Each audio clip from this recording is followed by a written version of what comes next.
The question is that the motion be agreed to.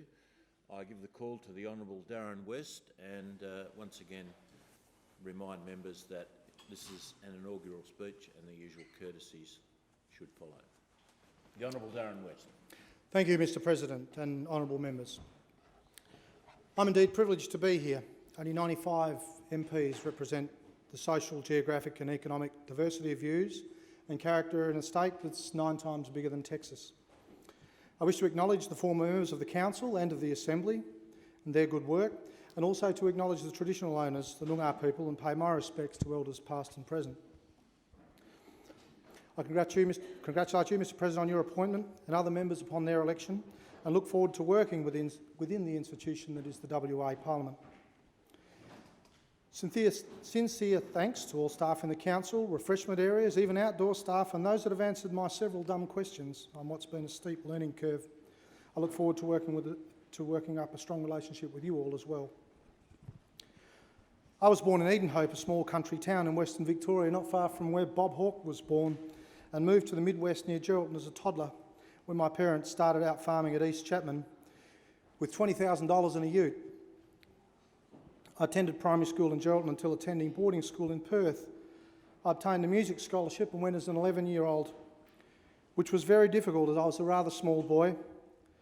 I had a smart mouth and I sang in the choir. I learned some very sound survival instincts at Guildford Grammar School.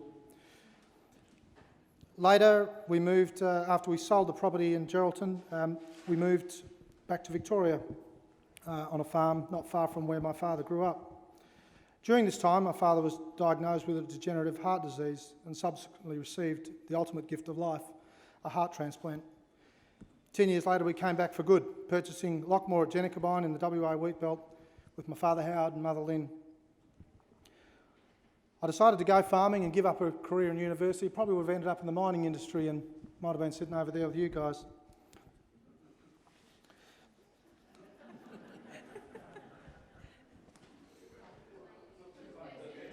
No, it's far too late.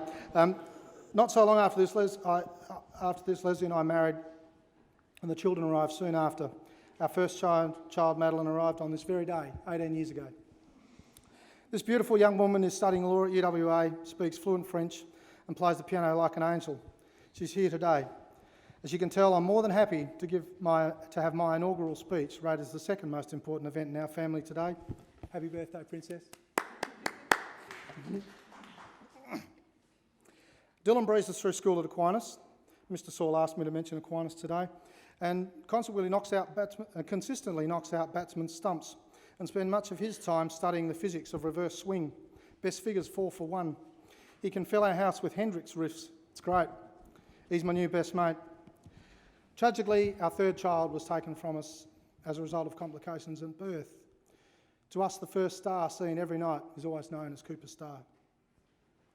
At around this time, I also lost my father, who had the strongest influence on me. He taught me to never give up. There is always a way. He was my best mate. He was tough in every sense of the word, having survived leukaemia and his heart transplant. We were blessed to have an extra 13 years with this great man.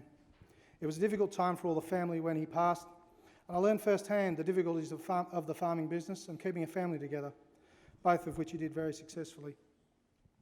I've had the honour of being appointed to the chair of the Wheatbelt Development Commission for 6 years, and I'm very proud to have been appointed by both Labor and Liberal national governments.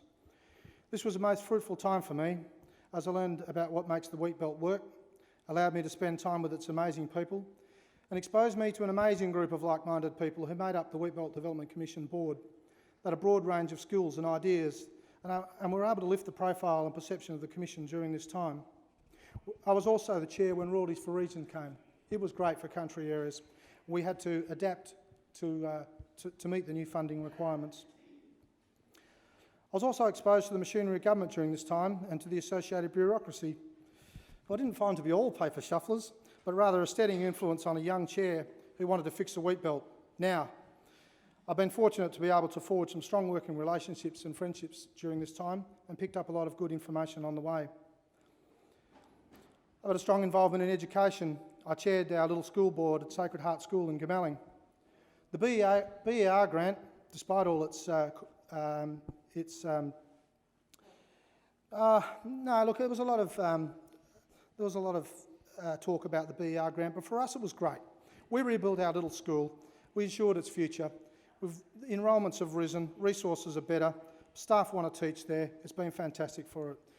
After that, I went on to the CEO School Resources Committee, which allocates over $700 million a year to WA Catholic schools, and learned a lot. A quality education can never be taken away from you, and it is my view that we're not doing enough in Australia's wealthiest state to address the inequity in education. Western Australia should embrace the opportunities that the Gonski Review provides and the associated federal funding model that will come with it. I've also been drawn to the values of the Australian Labor Party, and as a legislator, I'll fight for those values in this Parliament. Equality, fairness, equal opportunity for all, regardless of postcode, race or social standing, are important to me. We need to support our working people and ensure that they can hold aspiration and hope. Australia is powered by its workers. Equality education, I've read that, but similarly WA appears to be the only state in the Commonwealth not to care about the gross inequities in funding for those with disabilities by stonewalling the NDIS. It is way time that we gave the less fortunate a hand up to help maximise the enormous potential of all Western Australians. I would hope that in my time in this Parliament has the courage and energy to deal with issues such as voluntary euthanasia, an issue that I feel most strongly about. It is now the year 2013. There is a better way. The agricultural region is rather large and has around 90,000 voters. The region extends from Kalbarri to Bremer Bay, and as the lone Labor member, I look forward to the enormous challenge that lies ahead. I thank the voters for their confidence in me and the WA Labor State Executive for endorsing me into this position. Special thanks to the 4 lower house candidates in the agricultural region, for Catherine in Geraldton, Peter in Moore, John in Central Wheatbelt and Josh in Wagen, for working as hard as they did against the odds. We're outspent 10-1 in these seats in real Conservative country. These people are true believers indeed, and thank you for their I thank them for their unwavering support in Australia's oldest political party and what it stands for. We had a great time during the campaign, and it was a great team. Thanks to all supporters and members for your help. Sadly, I also experienced first-hand appalling behaviour during the election campaign, with the recording of voice messages and their subsequent circulation to the media. I understand that the gloves come off during election campaign, but the fight should be fair. I was extraordinarily disappointing, and no apology has ever been forwarded. It is well documented that the agricultural sector is facing significant challenge, the like of which we have not seen since the 1930s. It's tough in the business, but even tougher on its people. I applaud the federal government for acknowledging this and offering some meaningful help. Why is our state government not doing the same? The token effort of those opposite have put forward is a kick in the guts to a strongly supportive community.